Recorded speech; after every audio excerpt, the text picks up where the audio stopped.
these three terms are all being multiplied together to make one term. So I'm going to start there and simplify my denominator.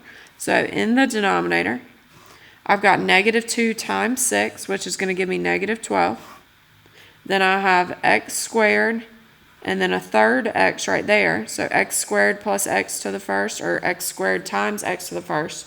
So I'm going to do 2 plus 1, because when you're multiplying, you add your exponents. And that's going to give me x to the third. And then there's no y's to combine, so I'm just going to bring down y to the negative second. Now in the numerator, this negative 2 right here is a power that is distributed to all the powers on this second term. So this is 3xy squared, all raised to the negative second power. So I'm going to distribute that exponent. So in the numerator now, you should have 3 to the negative second, x to the negative second, because remember these have understood ones. So 1 times negative 2 is negative 2, 1 times negative 2, negative 2. 2 times negative 2 for the y's is going to give me negative 4. Okay, so once we get to this part in the simplifying, there's a couple of different things you could choose to do first. I'm going to do it the way that is the quickest, which is to just go ahead and simplify my like terms first, and then we'll deal with whatever negative exponents are left. So x cubed is larger than x to the negative second. So when I do subtraction, my teachers always used to make me do the numerator minus the denominator, but then you're going to end up with negatives. So if you do the largest exponent minus the smaller one, so the largest exponent is in the denominator, you're always going to get a positive exponent. So if I do 3 minus a negative 2, because remember when you're dividing, you're going to subtract. So I've got 3 minus negative 2. I'm going to come put it up here so y'all can see. That's going to end up being minus a negative, which turns to a positive.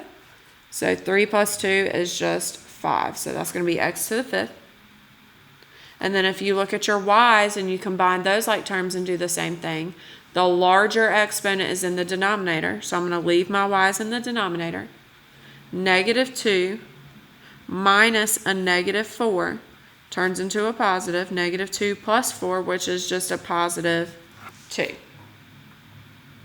So when you combine your like terms first, for a lot of people that's easier than having to move all these different negative exponents to the other side of the vinculum. So once we get here, the only other thing we have to simplify is this 3 to the negative second. Okay? So we talked about this when we learned about these in class, but you cannot have a term, number, letter, variable, whatever. You can't have anything raised to a negative power, because that means 3 multiplied by itself negative 2 times. And we can't have negative time in the real world. So I'm going to bring this down to the other side of the vinculum. And now there's nothing in the numerator, so we put an understood 1 to hold its place. I've got 3 to the positive second now, because I moved it, the exponent changes to a positive, times negative 12, which just gives me 9 times negative 12, which is negative 84.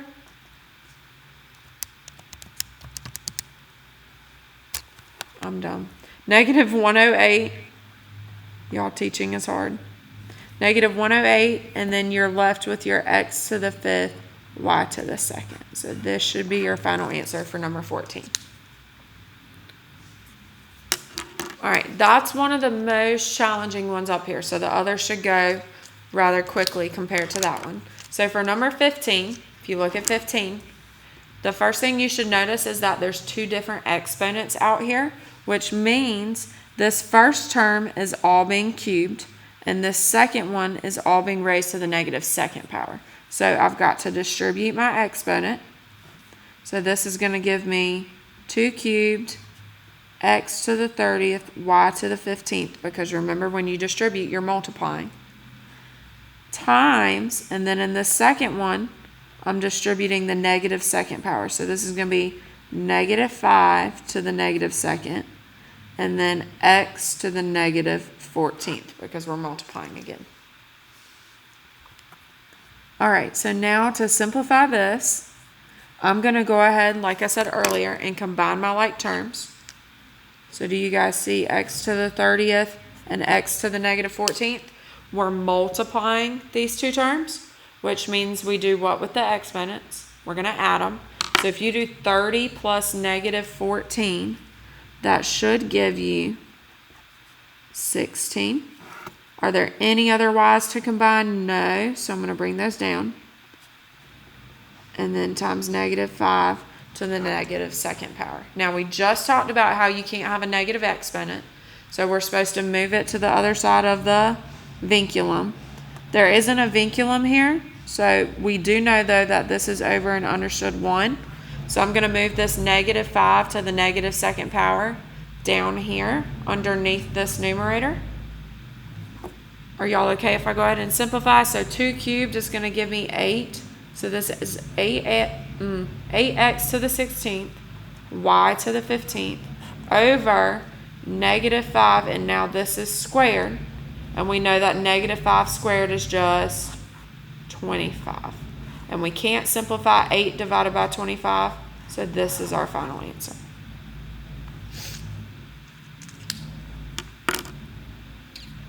All right, so for 16, I have this quotient that's being multiplied by this power, which is also raised to another power. So I've got two different things to do. I have to divide these two, and I have to distribute this third power into this whole term. And then once I get those two answers, I'm going to multiply them. So I'm going to do my division first. So 8 divided by 4 gives me 2. My a's are larger in the denominator. So 3 take away 2 is going to leave me 1a in the denominator. And then my b's are larger in the numerator. So remember, 2 take away negative 3 is going to give me a positive 5. So that's my quotient. Now I'm multiplying that by this power, which is raised to the third power. So that's going to give me 3 cubed, a cubed, b to the negative 6, because remember, when you're distributing, you're multiplying. Now, we're multiplying two things, two terms. This fraction is multiplied by the fraction 3 cubed, a cubed, b to the negative 6th over 1, okay? So when we're multiplying, we have to remember that we're doing what operation with our exponents? Adding. So exponents, though, 2 times 3 cubed. Let's talk about what 3 cubed is. 3 cubed is 3 times 3 times 3, so 9 times 3, which is 27. If you do 27 times 2, that's going to give you 54. Okay? So I have 54. Then I'm going to go ahead and stop. We're multiplying, so my b to the 5th and my b to the negative 6th I can put together because they're both b's, and I'm going to add the exponents. So 5 plus negative 6 gives me negative 1. Now I have an a cubed in the numerator and an a to the first in the denominator. So they're larger in the numerator, and 3 take away 1 is 2, because here you're actually dividing. So I feel like that was a lot to do in one step. I'm going to come to the side and pencil and show you guys where that came from. So we should be good with the 54. We should be good with the b to the negative first. And then if you have a cubed left in the numerator and a to the first left in the denominator, now you're going to do what with those two things? Subtract them. So that's where I got a to the second. Okay? And then the last thing we have to do is move this negative exponent, because we can't have negative time. So that b to the negative first is now just going to belong in our denominator. Do you have to put the 1? No, it's understood, but you guys know that I'm fine with you leaving it, okay? All right, almost done. So for 17, I have a quotient inside that's all being raised to the negative 4th power. So the easiest way to do these, could you distribute the negative 4th exponent in first to all the other exponents? Sure, but the easiest way to do this is to simplify inside the parentheses first to get a smaller term, and then you can distribute the negative 4. So that's what I'm going to do. So negative 4 divided by 2 is going to give me negative 2 in the numerator. My d's are larger in the numerator because that's an understood positive 1. So I'm going to put my d's in the numerator. They stay. 1 take away negative 3 is going to give me 4. If you do 1 minus negative 3, it's a positive 4. Okay? My e's are also larger in the numerator, so they're going to stay up here as well. And then 2 take away 1 leaves me with 1. We lucked out. There's no denominator. Do you think it'll be that easy on your test tomorrow? No. Y'all should know me better than that by now. So on the test, there will still be a denominator. Okay? But we lucked out on the review. We're just raising this product inside to the negative 4th power. So that negative 4 as an exponent is going to come into all of my other exponents. We're distributing it. And that is going to give us negative 2 raised to the negative 4th, d to the negative 16th, and e to the negative 4th. All right, so what do you guys notice about every single one of these exponents? They're negative. Can we have something raised to a negative exponent? No, because we can't have negative time. So I'm going to move these to the other side of the vinculum. There is no vinculum, so this now becomes 1 over, and all of my exponents will turn positive. Okay, so the last thing you have to simplify is negative 2 to the 4th. If I do negative 2 times itself 4 times, that's negative 2 times negative 2, and then negative 2 times negative 2 again. Both of those make 4, and 4 times 4 is 16.